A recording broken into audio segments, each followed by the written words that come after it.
Our daily Bible reading for December 30th. Our reading today comes from Revelation chapter 21. Revelation chapter 21, we begin reading in verse 1. Then I saw a new heaven and a new earth, for the first heaven and the first earth had passed away, and the sea was no more. And I saw the holy city, New Jerusalem, coming down out of heaven from God, prepared as a bride adorned for her husband.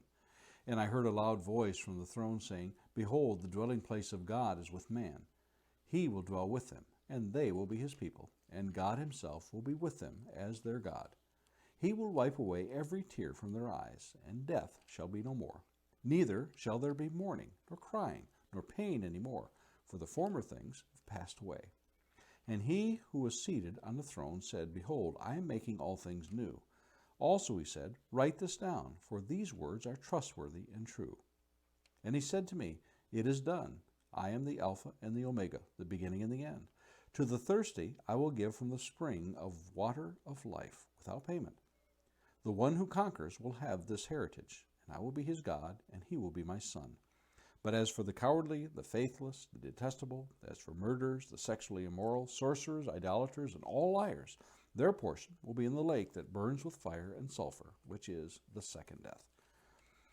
Then came one of the seven angels, who had the seven bowls full of the seven last plagues, and spoke to me, saying, Come, I will show you the bride, the wife of the Lamb. And he carried me away in the Spirit to a great high mountain, and he showed me the holy city Jerusalem coming down out of heaven from God, having the glory of God, its radiance like a most rare jewel, like a jasper, clear as crystal. It had a great high wall with 12 gates, and at the gates 12 angels, and on the gates the names of the 12 tribes of the sons of Israel were inscribed. On the east 3 gates, on the north 3 gates, on the south 3 gates, and on the west 3 gates. And the wall of the city had 12 foundations, and on them were the 12 names of the 12 apostles of the Lamb. And the one who spoke with me had a measuring rod of gold to measure the city and its gates and walls. The city lies 4 square, its length the same as its width. And he measured the city with his rod, 12,000 stadia.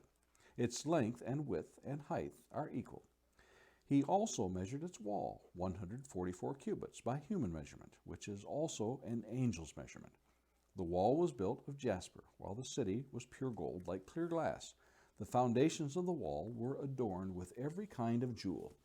The first was jasper, the second sapphire, the third agate, the fourth emerald, the fifth onyx, the sixth cornelian, the seventh chrysolite, the eighth beryl, the ninth topaz, the 10th chrysoprase, the 11th jacinth, the 12th amethyst.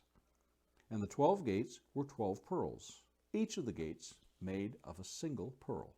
And the street of the city was pure gold, like transparent glass. And I saw no temple in the city, for its temple is the Lord God the Almighty and the Lamb. And the city has no need of sun or moon or to shine on it, for the glory of God gives its light, and its lamp is the Lamb.